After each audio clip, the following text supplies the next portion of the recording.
ঢাকা-টাঙ্গাইল মহাসড়কের যমুনা সেতুর কাছে জোকারচর এলাকায় রড বোঝাই ট্রাক উল্টে অন্তত ১৫ জনের মৃত্যু হয়েছে, আহত হয়েছে ১০ জনের বেশি। ভোর ৪টার দিকে মহাসড়কের যমুনা সেতুর পূর্ব পারে সরাতৈল এলাকায় এই দুর্ঘটনা ঘটে। উদ্ধার কাজ করতে ঘটনাস্থলে যাচ্ছে পুলিশ ও ফায়ার সার্ভিস। প্রত্যক্ষদর্শীরা জানিয়েছেন, নিহত ও আহতরা ট্রাকে করেই কোথাও যাচ্ছিলেন। এবারের ঈদযাত্রা শুরু থেকে স্বস্তিদায়ক হলেও বড় এই দুর্ঘটনা ঘটল। দুর্ঘটনার খবর জানাতে ঘটনাস্থল থেকে আমাদের সাথে যুক্ত হচ্ছেন সহকর্মী এমি রাজ্জাক।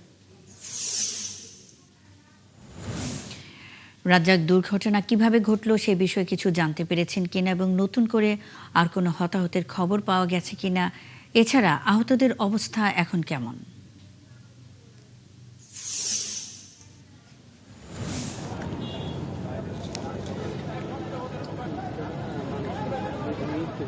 মুন্নি, এই দুর্ঘটনার যে বিষয়টি আপনি জানতে চেয়েছেন সেটি আমি শুরুতেই একটি বিষয় জানিয়ে রাখি। একটি রড বোঝাই ট্রাক ঢাকা থেকে উত্তরবঙ্গের রাজশাহী যাওয়ার পথে যমুনা সেতুর পূর্ব পার, এটি সরাতল এবং যে জুকারচর ঠিক এর মাঝামাঝি জায়গায় এই ট্রাকটি উল্টে যায় আর উল্টে গিয়ে নিচে পড়ে।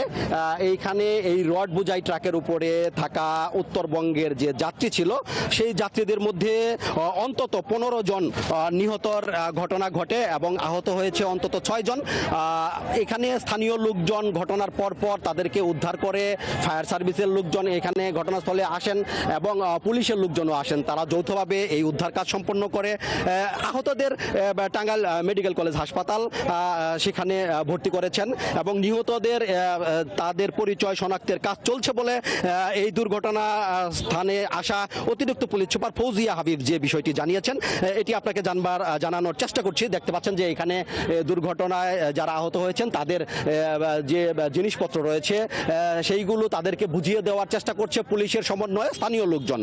আপনাকে যদি দেখাই যে ট্রাকটি কিন্তু রাস্তার পাশেই উল্টে গেছে আর উল্টে যাওয়ার পরেই এইখানে আহতদের উদ্ধার করে হাসপাতালে নেওয়ার পথে এবং ঘটনাস্থলে মোট ১৫ জন যে নিহত হওয়ার ঘটনা, সেই ঘটনার ব্যাখ্যা দিয়েছেন। আমি আগেও বলেছি যে এইখানে উপস্থিত হওয়া অতিরিক্ত পুলিশ সুপার ফৌজিয়া হাবিব তিনি এই ঘটনার পুরো বর্ণনা দিয়েছেন। দেখেন ট্রাকে যে রড ছিল সেই রডের যে দৃশ্য আমরা এখনো দেখানোর চেষ্টা করব।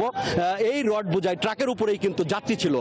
আপনাকে একটি বিষয় জানিয়ে রাখি মুন্নি, প্রতি ঈদেই এই মহাসড়ক ধরে যে পরিমাণ পণ্যবাহী যানবাহন চলার কথা না, সেই সকল পণ্যবাহী যানবাহন কিন্তু প্রতিনিয়ত চলেন এবং এই যানবাহনের এই যে মালামালবাহী ট্রাক, এই সকল যানবাহনে তারা ঝুঁকি নিয়ে চলাচল করে এবং এই ঘটনায় কিন্তু তারা নিহতের ঘটনা, আজকে এই ঘটনাটি ঘটেছে।